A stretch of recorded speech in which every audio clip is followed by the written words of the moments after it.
YouTube, Facebook, and we're grateful for the 33,000 people who have showed up already to join us. Clemson, you didn't know that was going to be that big, did you? Wow. Wow. Yeah. I'm amazed. Everybody else, close your ears. Everybody close your ears except for Clemson and Melvin. Divide by 1,000. So anyway, Randy, take over, buddy. Teddy's our marketing genius, so that explains it. My name is Randy Wooden, and I run our Goodwill Professional Center here in Winston-Salem. So we're free for job seekers and such. We want to try to help you if you're in transition or employed and looking to make a change. Back in April, when everything stopped, Teddy and I sat down over the phone and we said, we ought to do something here that now we have more time to do. And so one thing led to another. And back in April, we started hosting a live show every Wednesday at noon. And this is what you're seeing today. It's another live show. We've been able to and been fortunate to bring in experts from going on 22, 23 weeks now of related topics to job hunting, to professional development, personal development, and that kind of thing. And so today's no exception. I'm going to do a brief introduction of Melvin and also Clemson, and then have them talk a little bit more. But our topic today is executive presence and the language of leadership. And so whether you're a leader now and going through the interview process, or maybe you aspire to a leadership role, maybe in your own company, what are some things that you can do to exude that executive presence, to create the image and foster that reputation that says, I am a leader and I am somebody that is either at that role now and advancing or looking to move into that role. So let's turn me off. And what's that now? Hey, they're ahead of you, buddy. They know what you're going to ask them. All right. Okay. Well, here's the deal. For you regular tuners, inners, or whatever, tell us where you're watching from. We have Italy is the farthest one so far. We've had Italy. Wow. We've had Canada, I don't know, California, Maine, all over. And that's no exaggeration. No, that's serious, yeah. Or hyperbole. How's that? Does that sound better? But let's introduce Melvin Scales. Melvin, I've known you, actually Clemson, probably both for going on a good 15 years or so. It's been some time. Utmost respect for both of you. You're both good folks, and we're pleased that you've joined us. Melvin Scales is the Executive Vice President for Meridian Resources, and you do career and talent management. So, Melvin, if you would just elaborate a little bit more on your background. Oh, but thanks a lot, Randy and Teddy. Thank you both for inviting me here to join Clemson as well. This is my first time meeting Clemson. I've read about you already, and I'll tell you what, I don't belong here, so I'll leave right now. Is that okay? Wait, Melvin, I'm in complete control. You can't leave yet. No, you're not. Okay. Not leaving yet. All right. You're not getting off that easy. But yeah. So tell us. It's a good question, Randy, and it's really interesting. Meridian Resources is a national talent management company. It's been around for about 20 years, and ironically, everything that we do is on a virtual platform. So all the executive coaching is done on a virtual platform. All of the outplacement work for people that are transitioning from one company to the others on a virtual platform. And then, the other part of this is that I have the privilege of, in my bigger role, if you want to call it, as heading up the world of what we call university solutions, and we're taking the executive coaching and career management stuff and bringing it to students who are in mid-career mode, trying to get to the next level with these major corporations or another corporation by going into these weekend programs, part-time programs for some interesting colleges and universities, such as Temple, the University of Utah, Wake Forest, North Carolina State, George Washington, George Mason, just to name a few. Mm-hmm. Awesome. Thank you, Melvin. Yeah. Clemson Turregano. Clemson, you have your own firm now, but you're a global leadership development professional. So what does that mean, and how did you come to pursue that line of work? Sure, Randy. And again, want to thank Teddy and Randy, for having me on the show. I certainly appreciate it. And it's a pleasure meeting Melvin because I've heard a lot about him and I'm looking forward to learning even more. So I am the founder and CEO of Global Leadership Services, and that's a full spectrum leadership development services organization. So we do everything from discovery with an organization through design, delivery of a program, evaluation, and coaching as well. Plus, we have a number of different products that we can use as we're doing these types of programs for different types of organizations. I work both domestically and globally. And where that came from, Randy, is, as Randy is aware, I spent about 24 years as a military officer and served a lot of time overseas. And I really enjoyed working with different cultures and different people from around the world. And so in my career at the Center for Creative Leadership, and you'll hear some more about that, basically, I took on a number of international programs. And what I wanted to do when I started my company is provide more opportunity for mid-level organizations to engage in leadership development, because you have better leaders, you got a better world. And that's what we're focused on. Good deal. So our topic today is executive presence. It's the language of leadership. So put your seatbelt on. We're going to plow through some topics here today.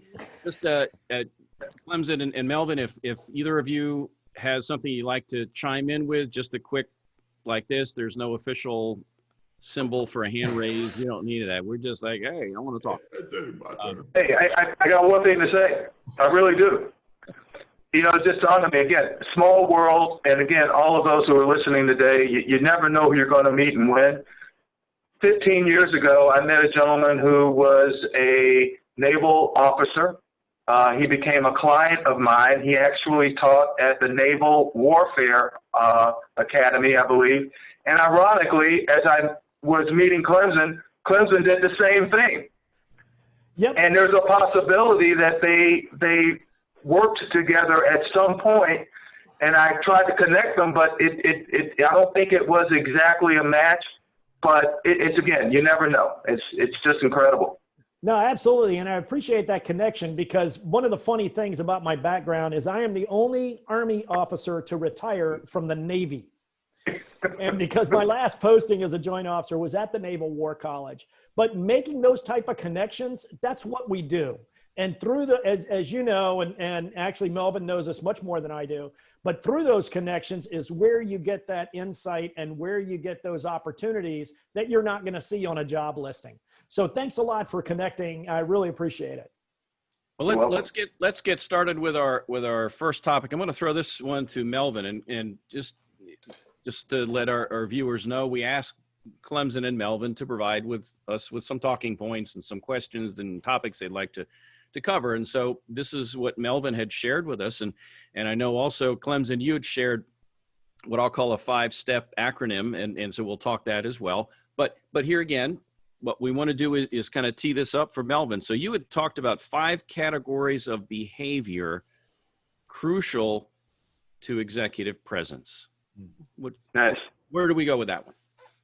Sure. Well, Randy, you know, one of the first things is you want to get a sense of, what does executive presence mean, and what makes it in terms of the various components. And I know Clemson's going to share some great information as well.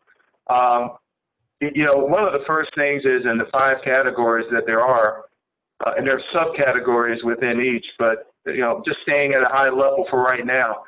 One of the first things is business intelligence. You know, to be a leader in this day and time, you can't think tactically all the time. As a matter of fact, that's almost a recipe for absolute confusion and failure. And so if you're able to develop your ability to think strategically and understand that means you're taking the whole organization in perspective, that's critical to your presence. And what's also important in that business intelligence is this thing around learning the language of finance. I remember when I was teaching some students at Wake Forest Graduate School of Business some years ago, first class, I looked at them, they were all involved in, this was a career management class, but I asked them, my first question was, could anybody tell me what Ebita is? and they had the look of a bunch of deer in the headlights. And I said, one of the first things that you're going to have to learn, no matter what level of business you're in, you got to learn the language of finance. So that's number one. Number two is this whole thing around self-development. You know, that saying of know thyself. Well, if you take time to do that, then you're going to look at things that will enhance your ability to gain confidence, to also constantly ask for feedback, and sharpen and expand what we call your skills through additional training. It's never a static situation. I constantly learn something new every day. As a matter of fact, Teddy taught me something new on Zoom this morning, and I feel so elated about that. And yet, I've been using Zoom for 3 or 4 years. It's incredible. So thank you, Teddy. He's easily amused. Yes. It was pretty it was really good. I enjoyed it too. I'll have to learn that. Yes. And I can't wait to use it. Yeah. There's a third category called performance improvement, meaning what you're doing is you're prioritizing the projects that you're working on, or prioritizing the initiatives that you're working on. And you're looking for ways to refine your thinking skills and developing this one particular important attribute of an outstanding leader, and that is the ability to discern. And so if you're able to do that, then your performance improvement category will be amazingly, will do amazingly well. Then I'm going to get into the last two, which I really believe if you don't have these, all the others don't matter. The fourth one is interpersonal relationship. Are you able to communicate clearly with transparency? Are you a leader that says, do as I do, not do as I tell you to do? In other words, you lead, but you don't manage. And you share the limelight with people on their successes. A good leader, sometimes you don't even know they're there because they've recessed into the background and everyone else is doing exactly what they need to do, but you better believe that they can count upon that leader to help them out in a situation if need be. And the last piece connects somewhat into this lead but just don't manage, and that is risk-taking. Are you comfortable? Are you comfortable with making decisions in a complete and total, sometimes vacuum, when you don't know all the answers, when there's no book to follow, there's no formula? Are you comfortable with making those kinds of decisions? And if you are, you're able to capitalize on the ambiguity that's created, because we all know that in crisis mode, in similar ways that we are right now today with COVID, opportunities are being created all the time, and people are making decisions and capitalizing on the ambiguity that's going on and the change. And now you're able to also take that, and when you do that, when you do take the risk, you're able to basically exceed your own expectations and also those of your clients. And then the last piece is always be willing and able to move beyond your comfort zone. Because as a leader, that's what you're supposed to do. So that's it from the top 5. Yeah, going to follow up for you, Melvin, and this is an observation, and one of the things that I've enjoyed working with Goodwill all these years is when it comes to your fifth point about risk-taking, or what I'll call innovation, could be another way to look at it, and that is they give me the leash to fail. They give me the ability to try things, and I think too often in business it's cover your butt. And I don't dare take a chance, because now if it doesn't work out, they'll never forget it. And I think Goodwill has done a pretty good job of looking at ways to innovate, and leadership from the top down has said, hey, you know what, you get an idea, let's talk this thing out and let's try. And I to hitting a putt in golf. Yeah. You can stare at a putt for 10 minutes. At some point you got to hit it. And you know what, if you miss it, you hit it again, and eventually, yeah. I'd love to respond to that two ways, and that is, number one, you're always seeing, especially in the South, you always see these little animals who get run over. And most of them are possums or opossums, or whatever you want to call them. And why do they get run over? Because they don't make a decision. They get out in the middle of the road and they freeze, and then whatever's coming along, they got a choice. We got three choices: stay where I am, go left, or go right. And the ones that don't make a decision get run over. So that's number one. But number two, you're talking about blaming it on somebody else and covering your butt.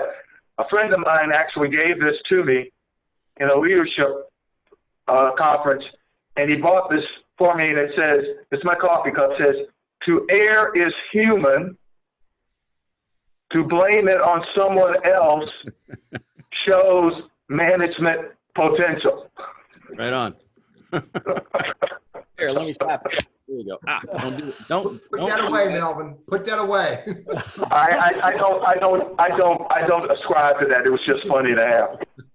It was. It was. I appreciate those pointers, and Sure. I think we can dive into that in a little more detail later on here too. I want to move to Clemson now, and again, encourage folks, if you're watching and you have questions. Teddy is the man at the switch right there. He is not going to let anything slide. Do you have a question? Is there a I question? do. I got a question. Clemson, somebody wants to know, where did your name come from? Of course. So it is. That's great. Important stuff. Well, and especially since I live in Spartanburg, South Carolina, which is very near to Clemson University, I get that question a lot. I often have to show my driver's license to show that it truly is my name. And I took longer at DMV than any other human in South Carolina. And but I was named after my grandfather. And my grandfather was named after Thomas Clemson. So that's where the name comes from. Yeah. Gotcha. Turregano. I'm sorry. It's Turregano, but Turregano. But- Where's that? Is that from Yadkinville, or is that the mountains of North Carolina? Or That is actually from Central Louisiana. Okay. And my father was, I'm actually partially, and Randy might tell you sometimes entirely Cajun. So yeah, that's the Cajun side of the family. Good. All right, Randy, enough of the important stuff. Let's go back to you. all right, Clemson, you I think yesterday or the day before, you shared something with me on LinkedIn. And by the way, you can follow either of these fellows on LinkedIn. Please do. See what they have to say. If you want to invite them to connect, that's another topic, and I'm sure they'd be okay with that. But at the very least, go in and follow them and see what they put out there. And if you really dig what they're saying and you contribute to it, maybe then at some point you reach out and invite them to connect. But Clemson is a sharp dude, and he shared this with me, and it's an acronym called AMPED, A-M-P-E-D, A-M-P-E-D. So let's talk audience, message, persuasion? Is that another? Purpose and persuasion. Yep. Purpose, persuasion. Yep. We've got the emotional connection and delivery. So let's break Yeah. that down. We've got five components here. Let's start with the A. Sure. And actually, when I talk about this is the result of research that was done at the Center for Creative Leadership over the last few years. Dr. Jim Shields and others in our Colorado Springs group did a lot of research to talk about what is executive presence, what creates it. And they identified this AMPED acronym in a way to help very senior leaders be more authentic. So actually, when we're teaching this in class, and we'll talk about it a lot, we'll talk about amped authenticity. Because really, when you are truly demonstrating presence, you're demonstrating your authenticity, and Brene Brown will actually say some vulnerability to others. So when we talk about those 5 steps, I want to thank Melvin for his 5 behaviors, because you'll see that each one of those behaviors is critical in each one of these steps. And those 5 behaviors are so important for being authentic, for being who you really are. Because whether you're practicing executive presence in a job interview, or just having a conversation with a direct report or peer, they know if you're being authentic. They know if you've done that self-development that he's talked about. They know if you're self-aware, and they know if you're listening. So they know if you're taking risks. And so to help structure that a little bit, we've got these 5 quick steps. And we talk about these 5 quick steps leading to greater authenticity as a leader and as an executive. So real quick, the 5 steps, when we talk about them, we talk about audience, right? I know this won't come as a surprise to anybody on this call, but in a conversation, you are not the most important person. If you really want to get something across, what do they want? What is important to them? Have I prepared for what is critical that they need? So in a job interview, it's not why are they interviewing you? It's what is their pain point that you can solve? How can you address that with them? So who's your audience? Then let's talk about your message. And are you just going to give them a list of facts, which is fine? Or are you going to maybe tell a story? Are you going to reach them where they are? And as you are listening to their questions, are they talking more strategically, just like Melvin said? Then you need to talk strategically. If they are talking data, you need to be prepared to talk data, but you're meeting them where they are. In executive coaching, which is an area that I'm certified in, we call that mirroring. Understanding what they need and giving it back to them in a way to create that comfort so that you can have a deeper conversation. Then there's that persuasion piece. How do we persuade somebody? And we talk about it, we persuade with purpose. And we talk about why we're there, understanding at least why we are there, and then helping them to see the benefits that you can bring to their organization.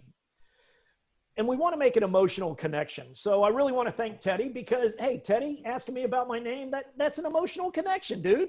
I mean, that's how you do it online. And people will say, oh, we can't have emotional connections online. You can. You need to. You got to, and you got to reach out, okay? And incidentally, for anyone on the call, if you want a great example of authenticity at work too, join these calls at noon on Wednesday and see how Teddy and Randy interact. They're really 2 authentic Joes. Dude, don't peel back too many layers. I mean, it's authenticity in action and also persuasion. And you can see when Teddy is making a point, he leans forward. And that's where we start talking about that emotional connection and then the D delivery. So I want to really, and so my last name ends with a vowel, so I talk with my hands. But I also know that when I'm on video, I have to hold my hands higher. And I have to hold my hands in a box so that I'm not going crazy out here. My hands are here, but you're still focused on my face and what I'm trying to say as well. Okay? So we put all those together and we talk about you're most important. Here's the message, not that you want to hear, but here's the message that I think would be most helpful for you. And here's how we want to deliver it because I think you're really important. And when we are in delivery, we want to make sure that we are meeting people where they are in a way that they want to hear information. And it goes back to just what Melvin started with. You're going to have to take some risks. One of our challenges, especially in job interviews, is we love talking about ourselves. We really do. And we will stay there for a long period of time. And you need to take risks and maybe even ask the interviewer a question or address an interviewer's pain point and then come back to something about yourself later in the interview. So you want to have amped authenticity and in that way, really who you are, take risks with vulnerability and build the trust because that's the flip side of risk. When you take a risk and somebody acts on that risk, you're building trust. And when you do that, oh man, you're doing a great thing for yourself and that other person. So let me stop there and get questions. And I'd welcome Melvin's thoughts as well, because he did a great setup for me. I really appreciate it. So we're at the, Melvin, hang on, give me 1 second as I do housekeeping. We're at almost at the half-hour period. Teddy Burriss and Randy Wooden hosting Mr. Clemson Turregano and Mr. Melvin Scales.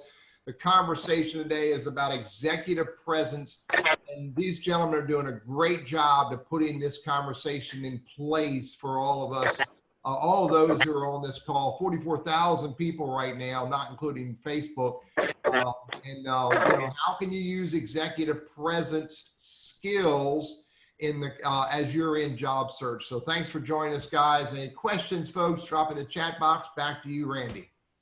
Well, yeah, and a lot of questions can pop up, I suppose, as far as what I'll say is reading the situation. It's one thing if you're in a job and you're dealing with the same people and you begin to develop patterns and you kind of have a sense for how people interact. But now you're on an interview and it's the first time you've really encountered this person. So what are some things that we can do as a job seeker to read the other person, if you will, or to assess kind of, if they do this, I do that. How do we do that in real time when it's the first time we've met somebody? Yeah. Well, Clemson, you want to go first, or I'm going to let you. Please go ahead. Oh, okay. All right. Well, first of all, this is a category of the job search that is really near and dear to my heart, because I always say, an interview is a terrible thing to waste. You work really hard to get there, and then all of a sudden you just blow it. Well, I think you have a lot of control into this process, and I think one of the first things that you have to remember is that person is going to make a decision about you in less than 10 seconds. They're going to size you up, and by 7 seconds, they're going to go, you're in or you're out. And if you're out, then you got to prove to me that you belong to be in. And if you're in, then just don't do anything stupid, and you should continue to go forward. Now we exactly. Exactly. So one of the first things, I actually taught this to my daughter, who's now 31 years old, but I taught it to her when she was 3. And there are people that still say to us, your daughter is amazing when she was growing up, because she would always, when she met you for the first time, she'd always look you in the eye. She'd smile politely, not a big grin like Gomer Pyle, not like that, but like that. And she would extend her hand, and she would shake your hand and say, it's a pleasure to meet you. And it was very sincere, because she knew that when she gave out that vibe or that visual and those words, it was reflected back to her. I love the mirroring, Clemson, because usually it's like we're mirroring that person, but we sometimes create the mirror too, and people will give back to us what we give them. And so I would say the first thing off in interviewing, just make sure you do eye contact, slight smile, firm handshake, or a handshake that really, I guess, matches what they give you. And then, the words, it's a pleasure to meet you. So keeping that in mind. So also you get cues.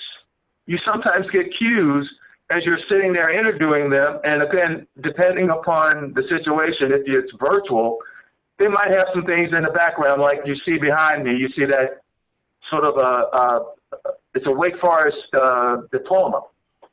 And so sometimes, when I've actually talked to people, they will make a comment. They say, what's that in the background? That looks like Wake Forest. And I'll say, well, yes, now you're in. No, I don't. Yeah, I see it. There you. And so now, Randy's showing his, he's got something there, and it's probably that's in his office, and it looks like, the Patriots. Right, baby. Well, being a Clemson,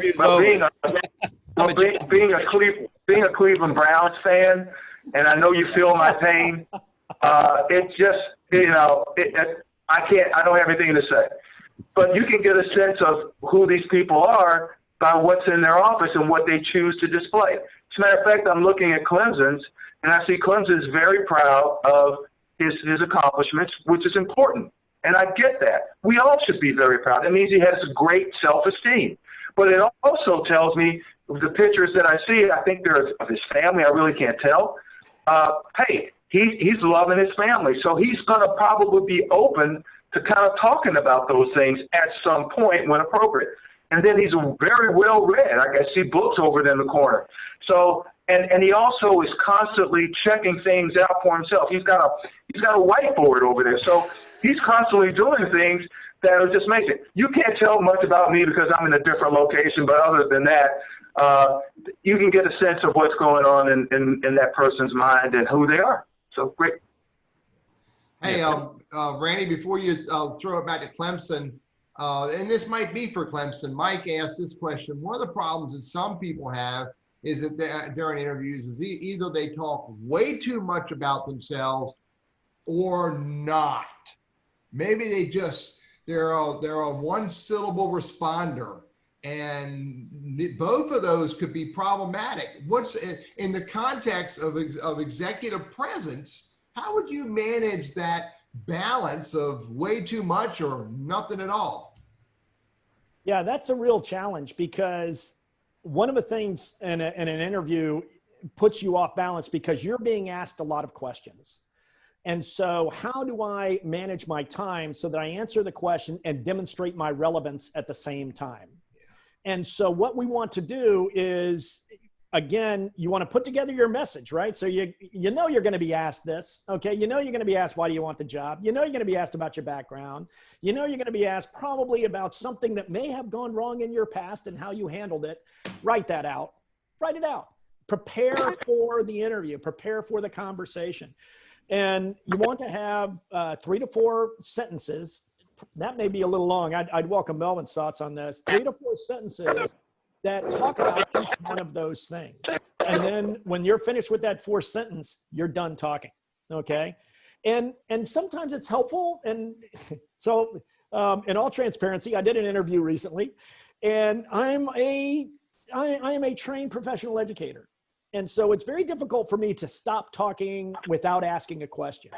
So when they asked a question and I was looking at a panel, I'd answer the question. I go, and those are my thoughts, but I'm curious what yours might be. And you asked me for a description of myself, and here's 3 quick points, and I'm curious about your thoughts. They may not answer it in an interview, but you'll see a little reaction going, oh, I wasn't expecting a question. I go, well, and they'll always say, thank you for answering the question, or that sounds very good. But it also shows that emotional connection and that interpersonal relationship, just like Melvin talked about, that you want to have with that individual. And they start seeing you a little bit differently than just someone who's going to answer questions and not try to engage in the interview, or if you're hired. But I welcome Melvin's thoughts on that too. Yeah. Well, Clemson, great points about, hey, if you can get it down to 4 simple statements, good, because that keeps you within the window of attention span. Absolutely. I'll give you an example. Years ago, I was working at Anheuser-Busch, and I had the privilege of, at that time, I was in the world of brand management and marketing and all that stuff. And so I was interviewing this gentleman. He was very, great pedigree. He just graduated from Harvard MBA, and he's going to take on the world. And I was looking for somebody to be on my here's a shameless plug, my Bud Light brand. and he said, I asked him, I said, so tell me about yourself. And 20 minutes later, he's still talking. We've only got about 25 minutes in the interview. When he got done, I said, well, thanks a lot. I enjoyed talking to you.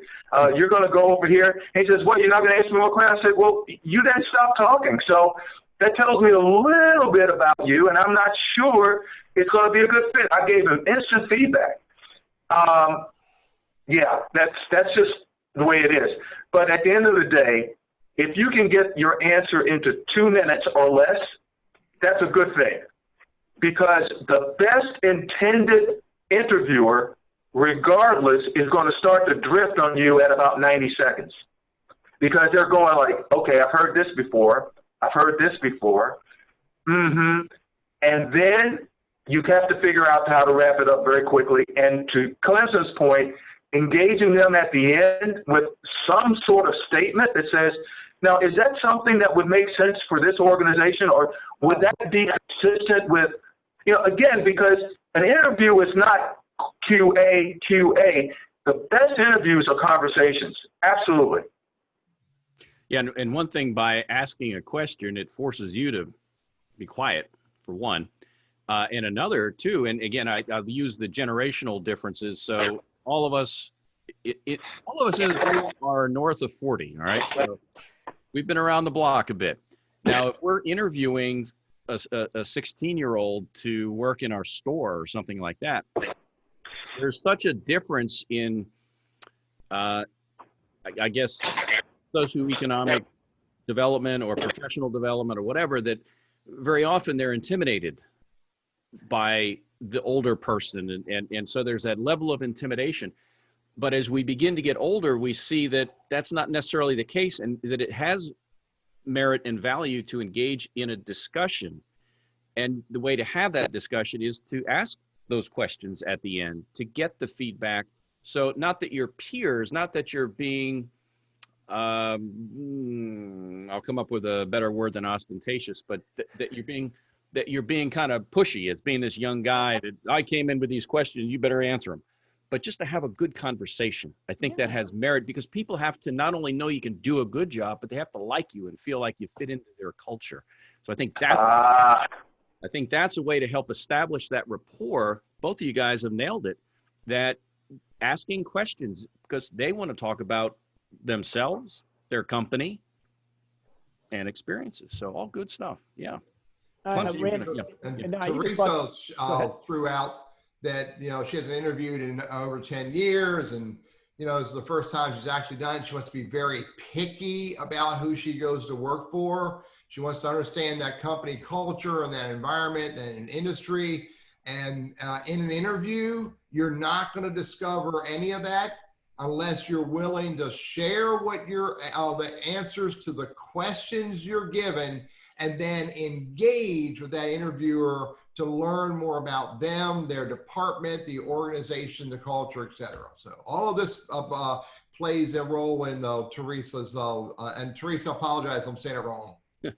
Precocious, that was the word I was looking for, I think. Precocious, yes. Yeah, my thesaurus had run out of brain capacity there. But this whole give and take, the interview is almost like a date, in that you're assessing each other for compatibility. And so there are a lot of things that go on that are impressions that we create. Do you have any other tips for the person who might be doing preparation for an interview before you're physically face to face? How can you gather intel that might help you when you do get face to face? Any thoughts on that? Well, just two quick thoughts, because I'd just like to reinforce something that Melvin just did, okay? And that is storytelling. So, we talked about amped authenticity, and the D is about delivery. So having a story or two that talks about the culture you were in a former role that was really powerful for you. Optimistic, powerful story saying, and I'm really looking for, that type of environment again, when working with your organization or working with your agency. But having that type of story to demonstrate your authenticity, but also some of your background, that what right looks like. And that's what you want to enforce when you go in that organization. That can be really, really powerful. On the second part, and basically collecting information and collecting intel, is if you know someone in the organization, that's always best. I mean, if you can talk to somebody, understand you might be getting biased information as well, okay? So just know that if you know somebody inside the organization, call them.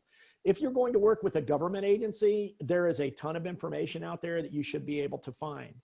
One thing that I've found, because I ran our government vertical for a number of years. And one of the things that we started to do was we started looking the paper. And so what are the challenges that are being talked about with this organization publicly? What are some issues, and what are the positives of this organization publicly that we can pick up within these within these open access types, with this open access type of information? Then you have a very deep understanding of not only the organization, but the challenges it faces. So when you have that pain point conversation with them, they know you've done your homework. That is absolutely a key part of your message, that, hey, look, I've done the homework that I could. I don't know your organization like you do, but what I've seen makes me real excited. And that's one of the reasons I wanted to talk with you today. Now you're in a very powerful conversation that they may be not expecting, but they really want to have with you. But I'll stop there, and I welcome Melvin's thoughts. But wow, Clemson, I'll tell you what, as I say, I learn something new every day. I keep going to school. This is all so wonderful. But you know, I'll tell you, there is something about, and again, I don't want to change the narrative here, but there's something that occurred to me. You know, no matter how well we plan, no matter what we do to start things off, things happen in interviews, and they can go south. And so I just want to give you this quick example of a time, actually it was me in an interview, and it could have gone south, but having a sense of humor can go a long way, because everybody understands that we're not perfect, we're human beings, and if you're willing to laugh at yourself, others can basically open up and be very forgiving. So I'll give you this example. It was years and years ago. I was up in a little town called Neenah, Wisconsin. And at that time, Neenah was the corporate headquarters of, Kimberly-Clark. And it was in the middle of the winter. It was February. It was really, really cold. And so I don't normally drink coffee in an interview, but I was freezing in that office. And so the person who was interviewing me, he actually said, "Hey, Melvin, would you join me for a cup of coffee?" And I said, "Yes, I will. Thank you." So we're sitting there. He's having his coffee. I'm having my coffee. And I have this mechanical pencil, and I reached out to make a quick note on something that he said I thought was really important. And that mechanical pencil point broke off. It flew in the air and landed in his coffee cup. And I thought to myself, I said, I can't believe I did that. And to your point, Teddy, exactly what I said to him. I said, did I mention to you it's not on my resume, but I played basketball at Wake Forest. And he looked at me and he smiled and he says, nice shot.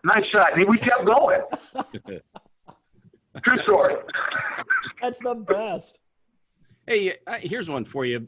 We haven't talked the word mentor yet, but when it comes to getting there, learning the language of leadership and executive presence, how important is it to identify a mentor, and any tips on how to go about doing that?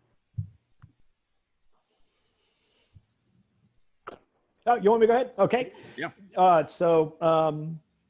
First, if you don't have a mentor, you've got one hand tied behind your back.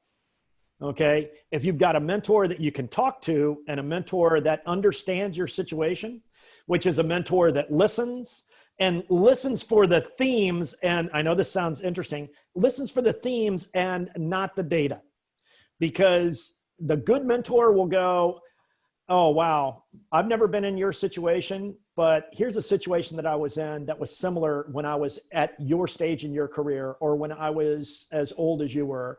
Different from yours, but here's what happened to me. Almost exactly what Melvin just basically outlined for us. Here's something that happened to me. But you want to find that mentor, because that's a person that you can rehearse that 2-minute paragraph with. I noticed that Bill put in a really good structure for a 2-minute piece of talking about the situation, the obstacle, the action you took, and the results. Very powerful. Rehearse that with your mentor. And here's something that's really interesting. Nowadays, in dealing with technology, when we talk about a mentor is someone who understands more about a specific topic than we do. You could have a mentor that is younger than you are. And so if you're going into an organization that uses a lot of technology, that has a digital presence, and that's expected, you may want to find somebody who's younger than you are to learn all the right terms, to run through that SOAR terminology with them, to be more comfortable with perhaps technology or the digital aspect that to build that comfort you might not have. So know that a mentor could be someone younger, could be a peer, could be someone who's been in the organization longer than you have. So just some thoughts about the mentor, and welcome your thoughts, Melvin. Yeah, well, that's a great point, Clemson, that they could be younger. you know, it is important to have a mentor. Again, I came out of school years and years ago, and I joined a management training program at a company called Legs Products, and at the time it was a very young company. And the vice president of marketing at the time was a fellow named Jack Ward. And I mean, oh my God, I was in fear of this man because I'm this lowly marketing assistant, and you know he's running around. And he made a point. He came in my office one day. That's when everybody had offices, believe it or not. That's how long ago that was. And he came in and he says, "Hey, I just want to let you know I really like the work that you were doing on Undie Legs. I saw that promotion that you all did, and that was really awesome." And I thought to myself, why would he care? Why would he care? And he would do that every now and again. And so one day I just worked up enough nerve, and I said, "Mr. Ward," he says, "No, call me Jack. I've been meaning to tell you that. It's Jack." I said, "Oh, okay, Jack." Again, I'm a Southern boy, and I'm not used to calling people older than me by their first name, but okay. And I said, "Well, Jack, I tell you what, I appreciate what you've been sharing with me about the work I'm doing, but, you know, there's clearly a lot more to this marketing thing than I probably will ever be able to learn on my own." And I asked him a question in an indirect way. I said, who do you think I should reach out to on the Legs team that might be a good person for me to pair up with? I know you know everyone very well because you're paying attention to me, so thank you. Who would you think would be a good person for me to, you know, connect with? And I was expecting him to say, well, you could talk to OJ, or you could OJ Wumble, you could talk to Barry Boyd, you could talk to any of these people. He said, "No, why don't you come down and talk to me?" I was surprised and shocked. And ironically, years later to this day, Jack Ward is still my mentor. Yeah. Oh, that's dynamite. Great story. Hey, folks, we've got about 10 minutes left, and we've covered a lot of turf today. Teddy, were there any other questions that were there we needed to No, I got no more questions. Okay. We're still hovering up into that 40,000 range, though, dude. What we like to do is have each of you kind of summarize what you came to talk about today. So here, if we had to put a bow around it and say, here, Melvin, this is what you want us to remember, and then I'll turn it to Clemson, and then Teddy and I'll wrap up with a few observations. So go ahead. Yeah, Melvin. Well, thank you, Randy. Yeah, this has been exciting for me. So long story short, Clemson said something early on that was alluded to a point that I really wanted to leave everyone with, and that was, you got to remember, if you're a leader, this ain't about you. And I'm going to say it again. This is not about you. It's about everybody else. Get yourself out of the way. And any leadership role I've ever been involved with is one of the first things I would say to the members of the team who didn't know me very well, or those who knew me but had not necessarily worked with me in this kind of relationship. I would always say, none of us is as smart as all of us. I want to remember that. You know, I'm going to depend on you just as much as you'll depend on me. And number two is leave things. I want to leave things better than I found them. And if I'm able to do that, then that's what I want to do. And, you know, having this sense of humor is so important because it adds to your level of transparency, which adds to your level of being trusted. And also remember, as a leader, your ability, your character is revealed when the pressure's on. And when you are under pressure, I would just suggest that you take a look at a movie called Das Boot or Das Boot, and take a look at the captain of that German U-boat when he's under pressure and what he does to keep his men encouraged, focused, and motivated. It is one of the best movies on that topic, although it wasn't meant to be, that I've ever seen in my life. So those are the final points. Yeah, awesome, Clemson. Yeah, a brilliant choice of films. We need to do a noontime series on leadership in movies, and please invite me. Dude, I love it. I got to tell you, he's absolutely right, because the key thing with executive presence is your authenticity, is exuding authenticity. All right, that may mean you need to be a little vulnerable, just as Melvin just described his leader was. I don't have all the answers, but you do. And one of our jokes is sometimes when the smartest people get in the room, the smartest thing in the room is the room. And it's listening to what they have to say. And it's the same way when you're in an interview. It's the same way for executive presence.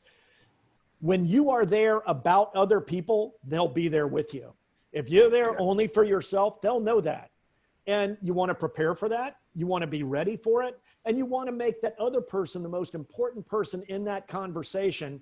And then you're in the dialogue you want to have. You're getting innovative ideas. You're getting creativity. You're building trust. Most important, you're building the openness that will move any type of organization forward. So executive presence really is about being accessible, being vulnerable, and being ready to hear others. Good stuff. Yep. Amen. Quick question follow-up. Are leaders born or developed, or a combination of both? Yes. Yes. Yes. That's a leadership answer, Randy. Hey, look, I got to tell you, we have researched this. I've worked with researchers and everything else for the last 15 years. And you know what? There are some leaders that are naturally born and they are just very, very good. But they stay leaders because they do exactly what Melvin said, and they do self-development, they do interpersonal relationships, and they take risks. And they stay leaders. There are others that may not be the best leaders, but you know what? You're going to have to run a company anyway. You're going to have to run that team. So you better develop what leadership skills you can build and make them the best you can. Cool. And in that way, yeah, leaders are both born, leaders are made. Let's before we move to Teddy real quick, how can people reach you if they wanted to follow up?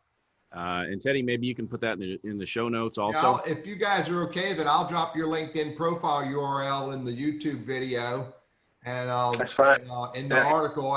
Anybody who's not subscribed to NC Wiseman, that's where I share the show notes and the video, and so do that. Melvin, can you drop the name of that movie into the chat box for us, please, so that the folks can get it? And Clemson and Melvin both, I absolutely appreciate the conversation and appreciate you spending time with us today. Thank you very much. Thank you for the invitation. Absolute pleasure. Randy, I got a story. Fire away, because I don't have much to add today. That's why I'm telling you, dude, to give you a chance to figure one out, okay? You know? I'm with you. Teamwork here. So this morning I was on a phone call. Yeah. And the conversation was, it was a Simon Sinek movie. He was talking to some guy. I can't remember his name. But the conversation was something along this way. We all have skills. And those of us who practice too hard using these skills in a specific way are not adept at figuring out how to use those skills in a time of chaos, conflict, and et cetera, et cetera. It's one thing to practice how to use a hammer to nail a nail. That's great. You should be able to nail a nail in 3 slams. I don't care how big the nail is. But practice using that hammer in a different way. I saw another YouTube video recently. Actually, it might have been on TikTok, where a guy in Fast and Furious is trying to line up 2 2x4s, and he had to nail them together, and he couldn't do it. But he, in a matter of seconds, drill a screw into that board, took that hammer and used it as a pry bar, aligned those 2 pieces of wood together, and then screwed them. He showed another technique for using a hammer. My point, we all have skills. If we want to be good leaders, if we want to be able to present ourselves as executives in the right conversation, or leaders, or the right candidate, we need to look at ways we can take our skills and how can we adapt them into different situations, different value adds, et cetera, et cetera. We were joking about my ability to show Melvin something new on Zoom. You know what? It was something new he has not experienced with this tool. And so find the tools you have, the skills you have, the attributes that you have, and practice using them in different ways. And you will be, in essence, developing yourself in a better way than every other candidate. Randy? That was good. I think one of the things to consider is to be a good listener. Both of you have talked about listening, and we've heard the term active listening, but listen to really understand what's being said and try to observe what's not being said, the inflection and tone and so forth, versus just sitting there waiting to jump in with what you want to say because it's all about you and all of that. So I think that kind of setting ourselves aside for a moment, set the ego aside and really listen to people, be vulnerable, be authentic, and try to treat people as I think as you'd like to be treated, meaning with respect, courtesy, your daughter with a handshake. You know, when you see that sets a tone right away that says, hey, you know what, this is going to be a good engagement, so to speak. So lots of turf we covered. We've only got a moment or two left. I know we want to talk about our show. Our next speaker? Next week, and that'll be Lori Tim. Lori Tim is with a Legacy Federal Credit Union. She'll talk personal finances during an extended search. So look, here's the deal. You know, it's like manna. You know, remember when manna would come down and you know, the manna every day, and one day the manna didn't show up anymore, right? And so if we have a job, money in, money out, money in, money out, then a whole deal. But when we lose a job, now we've lost our source of revenue. And whether it's the money factor or the emotional toll of a job loss, it's significant both ways. So whether you've been out for a long time, you just lost your job, or you fear you might lose your job, there's some concrete things you need to be thinking about dollar-wise. And it's not always a pleasant topic to get into, but I just was on the phone this morning with somebody that ulcers and just having a hellacious time right now dealing with the finances of it, let alone the job loss component. So I think it's a real important topic that we need to cover. So Lori will be here next week. We invite you to join us and have your questions ready. So we'll tackle that next Wednesday. Ted? So we have 11 more weeks of speakers booked. Fabulous, unbelievably intelligent people who are going to complement Randy and I in these conversations. As I share every compliment with an E, not an I. Oh, I'm sorry. I'm not about the grammar stuff. I'm a math. Oh, it's a good. So look, if you have a thought, an idea of a topic or a speaker that you would like for us to bring to this conversation, hunt down Randy, hunt down Teddy, and tell us who that is. And we'd be absolutely thrilled to bring the conversations and the fabulous speakers that can help you grow in your role. So again, Clemson, Melvin, thank you very much, buddy. Randy, good seeing you again today, man. We'll talk soon. Everybody, we'll see you next week. See you next Thanks, time. everybody. Appreciate it. Really enjoyed it. Thanks, Be Melvin. well. Thanks a lot. Bye-bye. Bye.